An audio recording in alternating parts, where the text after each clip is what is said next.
that it's not up to the president, it's not up to Joe Biden to declare who wins the election. It's up to the voters to do that. I expect that the president will probably thank the people who are there in the East Room who say that they're doing well. If you look at some of the projections, Georgia, according to one projection I looked at, is now projected to be in the Biden column, which means that Georgia, he would have to run the table of North Carolina, Pennsylvania, Michigan, and Wisconsin in order to get about 270 votes. Otherwise, the election goes to Joe Biden, who would come in with about 270, 271. The president's got to hope that those early numbers in Georgia are last, and that nothing crazy happens in Pennsylvania, because nothing crazy happens in North Carolina, because when we look at both Georgia and North Carolina, the president is ahead by about the same margin, which is just about 2 points or so, so there's not a lot of room for more votes to come in for Joe Biden. We are going to all, it looks like, get whatever sleep we can in the next few hours, not knowing who the winner of this election is. And as you were pointing out with Jonathan Turley and David Fauci, this thing could go on for days, but Martha, before we know actually who won. And as it begins to tighten up, I think that's when the potential for legal challenges increases exponentially, particularly in the state of Pennsylvania, which has got until Friday to count votes, and North Carolina going into 9 days to count votes as well. So this happened to us in 2000, and I remember standing there at an outdoor amphitheater in the rain in Nashville, waiting for Al Gore to come and concede. We were told he was going to concede the election to George Bush, and we were left standing in the rain because Al Gore never showed up to concede. And it wasn't until 37 long, torturous days later that we finally learned that there would be a winner of that election. It doesn't take another 37 days, but we'll see. I was there in Nashville too, and then I got all the entire mess. Yeah. John, what's the overwhelming that Fox News comes out in this event? What the president says, talks about Arizona? Yeah. You know, I think the likelihood is probably pretty high, but I've been proven wrong before. You never know where the president is going to go, but if he's got agreements, it's a really good chance you're going to hear it. And obviously, our mission and the decision to stand by that call and when they did. And you can see, when you look at the calculus now, why they were so instantly concerned about Arizona, because they probably had some concerns about Georgia at that same time, and they need to balance that out in order to get to 270. You can see the camera on the board in the East Room as the president is expected to come out any moment now. I mean, unlike what we saw in 2000, you've got several states that are up in the air tonight and nowhere near any kind of conclusion. So we head towards the 2 o'clock, 2:03 time tonight. John, this is in the East Room. I have it set up there. Yeah, there's about 400 people who were there. I was invited in to be part of what's called an expanded board. I've got to be up here in the middle of one. Speaking to you, we were not able to do live broadcasting from inside that room, which is why I stood out to stay with you. Explain why you're there, because there was a battle about what was going to be at the Trump Hotel. Initially, it was like that the plan was to have a group of people, this group of people at the Trump International Hotel, but Muriel Bowser of Washington, D.C. has been putting a lot of pressure on the Trump Hotel to not hold an event that more than 50 people are gathered at, because Washington, D.C. is still in phase 2 coronavirus reopening, which means that crowds have to be limited to 50 in terms of size, but here at the White House, you're able to do different things. It's federal property. It's not administered by, this doesn't fall into the jurisdiction of Washington, D.C. So the president was able to have more people. They thought about having it somewhere else, but the president has done a number of campaign events at the White House. There's also a campaign room that was established at the Eisenhower Executive Office Building, which is the big building that's just across the Press Executive Job from the White House. No taxpayer money was told. Was spent on putting the campaign in that war room. The campaign took care of all of it. here you have, it's the situation here in 2020 where we have to live on to the best of our ability these COVID restrictions. A lot of people would say that the president flaunted, not violated his rules with the airport governors that he had across the country with campaign rallies. But the decision was made to bring him here to the White House so as not to run afoul, at least in front of the National Hotel, because of restrictions imposed by Washington, D.C. So Joe Biden came out at 12:31 this evening, a little over an hour and a half ago now, and the president's going to come out about 5 minutes ago. I mean, you have to wonder if there's ongoing discussion or what took them this long to do this at 2:05 in the morning in terms of how they're going to present their case here. Yeah, well, I think the president might have been waiting to see if Georgia was going to be declared, and when it became clear that that wasn't going to happen because of the suspension of counting there in Fulton County, or at least reduction in counting in Fulton County, that they probably got an argument together. And I think you're probably going to see the president laying on something of a gauntlet here in terms of the potential for, as he has been saying in the campaign trail for weeks if not months now, that the only way that he is going to lose is if the election is stolen. And maybe sort of lay the groundwork here for myriad of legal challenges to the outstanding vote of these extended deadlines that we've seen in many states across the nation. There was a thought earlier tonight that the president looked like he had a sizable lead in places like Pennsylvania and North Carolina, that there wouldn't be any reason for a legal challenge, but as that vote begins to tighten, and you expect it to tighten in Pennsylvania as well, as more results come in from heavily Democratic areas around Philadelphia and Pittsburgh. That the likelihood and the probability that a legal challenge grows with every vote for Joe Biden that comes in, and every percentage point by which the vote difference begins to tighten. So I think the president may begin to lay the case there that he has to go to court and start to challenge these votes for fear that the president will not say that the election could be stolen from the public. All right, John, stand by. Chris Wallace, what do you think the president's going to do? You obviously listened from the last president. Yeah, I think that both of them are setting the table for the possibility of legal challenges, and it's going to be interesting. It does seem somewhat reminiscent of 2000. The Democrats saying count every vote, keep the vote going until every vote has been counted, and the Republican, in this case President Trump, is going to say that there's a way to do it, and we're going to go to the court to protect our rights. We are worried about tampering with the vote. It's somewhat different, however. Obviously, in Florida, we had a result in Florida, or close to a result, a disputed result, but we're in a situation now where we're nowhere near Pennsylvania counting all of its votes, or Georgia, or a number of these states. So it's a more complicated case for the president to make now than it was in Florida, where all the states have been called at various points. George W. Bush had been declared the winner. Joe Biden, Al Gore had actually conceded and then had to rescind his concession. And of course, the famous line, Gore said, "You don't have to be snippy about it." This is going to be a more complicated and tougher case for this president to make than it was for George W. Bush. And it's going to be excruciating for the country. Well, I think it would be, it's not so divisive in terms of, you look at the comparison, let's take a state like Pennsylvania. You look at the rural counties in the middle versus, the counties that are strong Democratic counties, Pittsburgh, but also around that Philadelphia area. That's one level of division. But I think you also have to keep in mind, in a place like Georgia, you're looking at votes around the Atlantic area, heavily minority votes. In Pennsylvania, again, you're looking at votes concentrated in Philadelphia and Pittsburgh, again, specifically in Philadelphia, heavily minority votes. And the suggestion that there might be some hanky-panky or call or whatever is, again, going to raise the level of division, I think, in the country. I think it just tears our social fabric.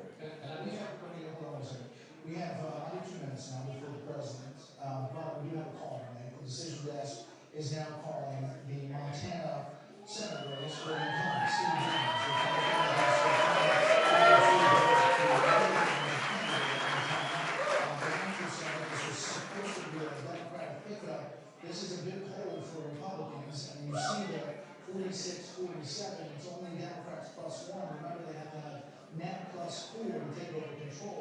we're getting to the point, if you look to Michigan, if you look to Purdue and Georgia, if he stays over 50%, that we may, this youngin, be able to say that Republicans are going to hold on to control in the U.S. I was just going to say, if we want a pretty good idea that the president's going to sign what's called a fundraising deal from the Trump-Pence campaign, breaking Democrats plan to steal the election. We're emailing you now to ask you to step up one last time and defend the president. The Democrats will steal the election. We can't let them get away with it. So we are on full-scale 2000 litigation, and they're raising money to begin a legal effort to stop vote counting in various places, and they say that the Democrats are stealing the election. But I should point out, finish my second thought, that Tom Tillis has already declared victory in North Carolina. We have not called that race, but he has declared victory down there. It's lining up that Mitch McConnell, after his victory tonight, will continue to be Senate Majority Leader. And not minority. We have institutions and procedures for settling these kinds of disputes. They held up then for a long time, a lot of different courts at many levels, ended up in the Supreme Court, but it was handled. We're designed, we have checks and balances and processes. They work then, my guess is they'll work not. They'll work now, and in the end, people by and large will accept it. At least they won't refuse to accept it. Any worse than they refused to accept Donald Trump's clear victory 4 years ago. I might also add about 2000, by the way, that the slogan of the Democrats was that we want to count every vote. They didn't really want to count every vote. They wanted to count votes and keep counting votes in parts of Florida where they believed they would pick up votes. They didn't want to count anywhere else. David Boyd, who was the lawyer for the Trump team, acknowledged that in his book. I'm sorry, that's it. The Trump team, it's the Bush team. You mean,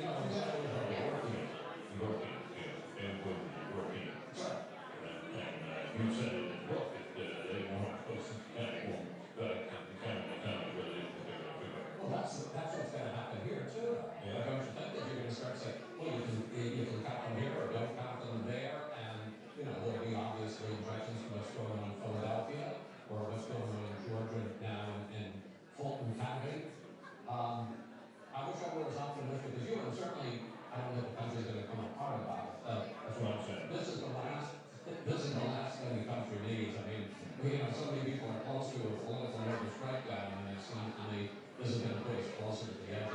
It's a 2020 cherry on top of a really awful Sunday that the country really does not need, and that I think is one of the most difficult parts of watching all of this unfold. And I started to look up, we did some history lessons earlier, it was like 1896. Hayes and Tilden, post-Civil War, during Reconstruction, an election that went on for months with no resolution until it was finally decided back then to do the inauguration in March. And I really tried to keep it 4 months counting. But here's a benefit. We are now 13 minutes with Britt still here. As we wait for President Trump. Every minute's a bonus, Chris. Steve, Danny, thoughts as we get ready to hear from President Trump? Okay, hear Biden's strong now.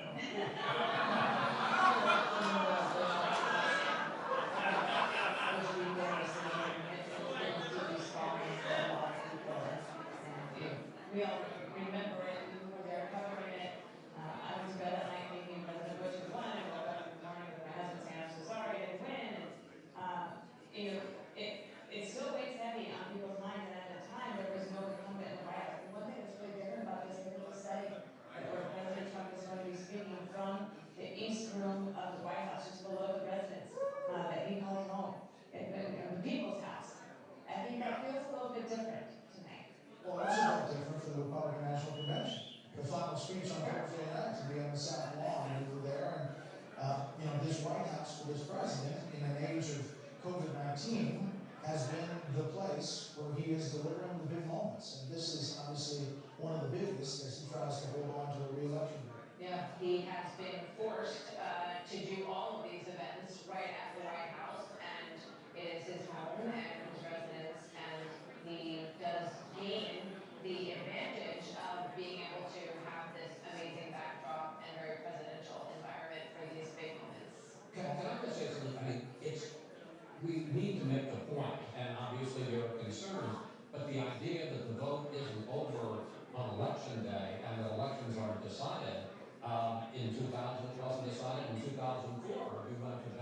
we didn't know whether Bush or Kerry was going to win. I remember as a youngster, Jack Kennedy and Richard Nixon in 1960. We didn't know until the morning that Kennedy had beaten Nixon. So the idea that we don't know by some witching hour on election night or the morning after who the president is not unusual and is no sign that there's anything funny going on.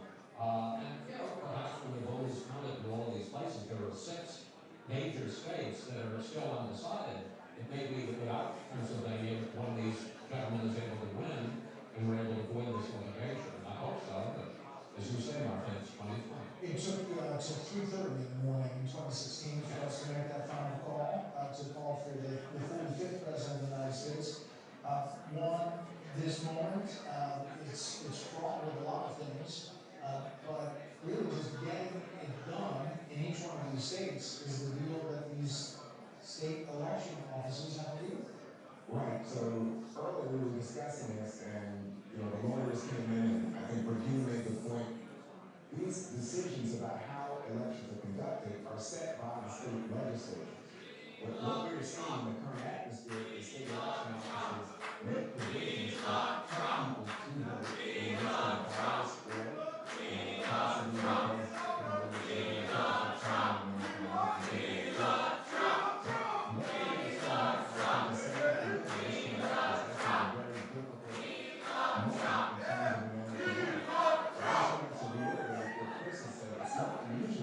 you have an election, the president decided beyond the day of the election, and it's again a consequence of the fact that every state, you know, states rights, 10th Amendment, is able to make their own rules for how the election is conducted within their boundaries.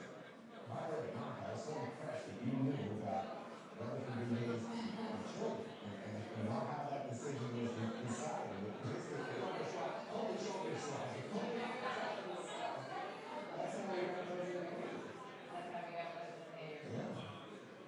Yeah. And that's it.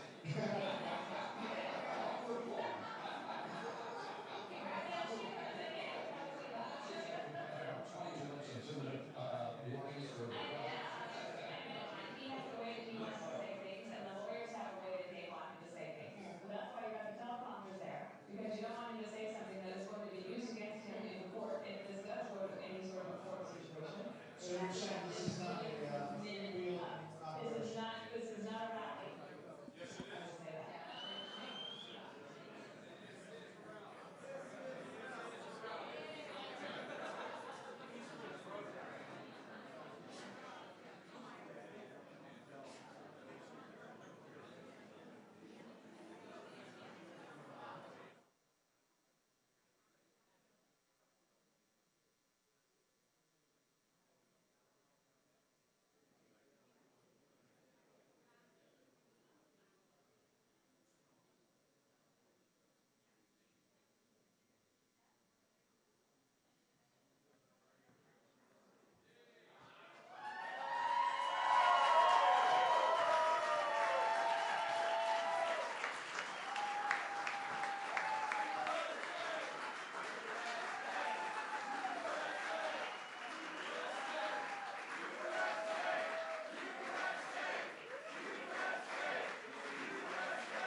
Ladies and gentlemen, the President of the United States, Donald J. Trump.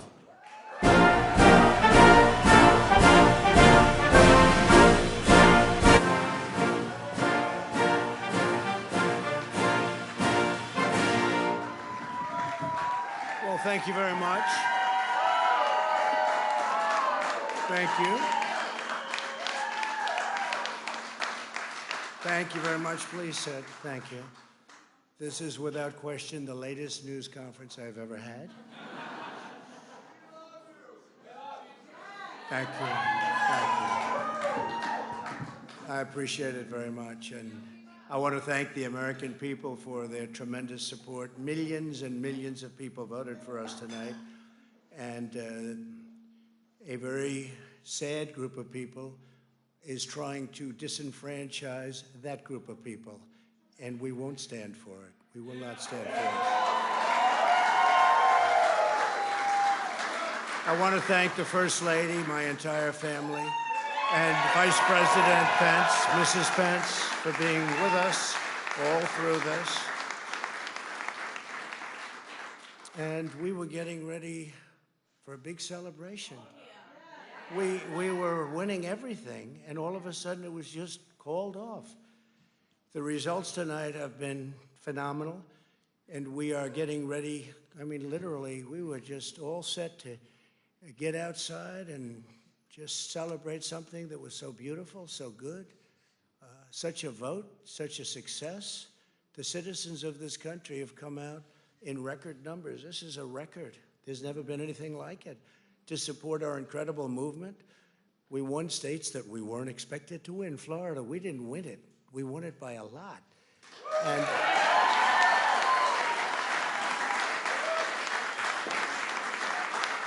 we won the great state of Ohio. We won Texas. We won Texas. We won Texas by 700,000 votes, and they don't even include it in the tabulations. It's also clear that we have won Georgia. We're up by 2.5% or 117,000 votes with only 7% left. They're never going to catch us. They can't catch us. Likewise, we've clearly won North Carolina, where we're up 1.4% or 77,000 votes with only approximately 5% left. They can't catch us. We also, if you look and you see, Arizona, we have a lot of life in that. And somebody declared that it was a victory for, and maybe it will be. I mean, that's possible. But certainly there were a lot of votes out there that we could get, because we're now just coming into what they call Trump territory. I don't know what you call it, but these were friendly Trump voters, and that could be overturned. The gentleman that called it, I watched tonight, he said, well, we think it's fairly unlikely that he could catch. Well, fairly unlikely? And we don't even need it. We don't need that. That was just a state that if we would have gotten it, it would have been nice, Arizona. But there's a possibility, maybe even a good possibility. In fact, since I saw that originally, it's been changed, and the numbers have substantially come down just in a small amount of votes. So we want that, obviously, to stay in play.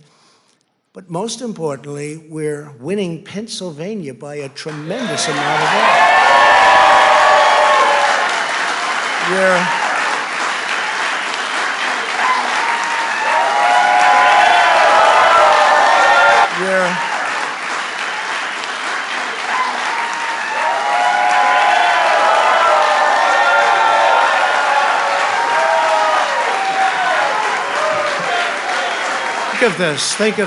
Think of this. We're up 690,000 votes in Pennsylvania, 690,000. These aren't even close. It's not like, oh, it's close. With 64% of the vote in, it's going to be almost impossible to catch. And we're coming into good Pennsylvania areas where they happen to like your president. I mean, it's like very good. So we'll probably expand that. We're winning Michigan by, I'll tell you, I looked at the numbers. I said, whoa. I said, wow, that's a lot. By almost 300,000 votes. And 65% of the vote is in. And we're winning Wisconsin. So we're winning. We don't need all of them. We need, because when you add Texas in, which wasn't added, I spoke with the really wonderful governor of Texas just a little while ago, and Greg Abbott, he said, congratulations. He called me to congratulate me on winning Texas. I mean, we won Texas. I don't think they finished quite the tabulation, but there's no way. And it was almost complete, but he congratulated me. Then he said, by the way, what's going on? I've never seen anything like this. Can I tell you what? Nobody has. So we won by 107,000 votes with 81% of the vote. That's Michigan. So when you take those 3 states in particular, and you take all of the others, I mean, we have so many, we had such a big night. You just take a look at all of these states that we've won tonight, and then you take a look at the kind of margins that we've won them by. And all of a sudden, it's not like we're up 12 votes and we have 60% left. We won states, and all of a sudden, I said, what happened to the election? It's off. And we have all these announcers saying, what happened? And then they said, oh, because you know what happened? They knew they couldn't win, so they said, let's go to court. And did I predict this, Newt? Did I say this? I've been saying this from the day I heard they were going to send out tens of millions of ballots. I said exactly, because either they were going to win, or if they didn't win, they'll take us to court. So Florida was a tremendous victory, 377,000. Texas, as we said. Ohio, think of this. Ohio, a tremendous state, a big state. I love Ohio. We won by 8.1%, 461. Think of it. Almost 500,000 votes. North Carolina, big victory with North Carolina. And so we won there. We lead by 76,000 votes with almost nothing left. And all of a sudden, everything just stopped. This is a fraud on the American public.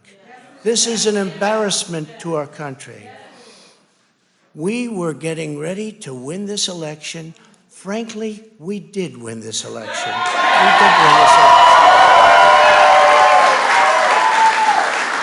So our goal now is to ensure the integrity for the good of this nation. This is a very big moment. This is a major fraud in our nation.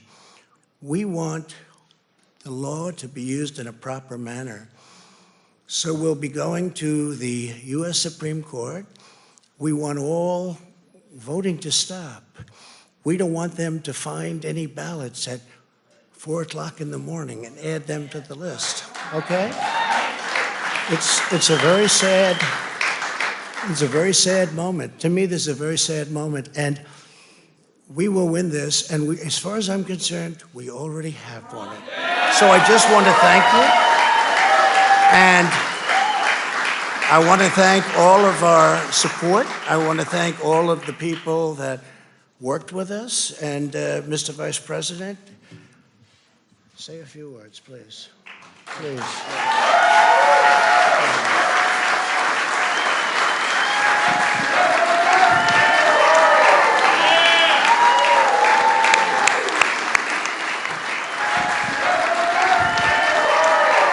I want to join you in thanking more than 60 million Americans who have already cast their vote for 4 more years for President Donald Trump in the White House. And while the votes continue to be counted, we're going to remain vigilant, as the President said. The right to vote has been at the center of our democracy since the founding of this nation, and we're going to protect the integrity of the vote.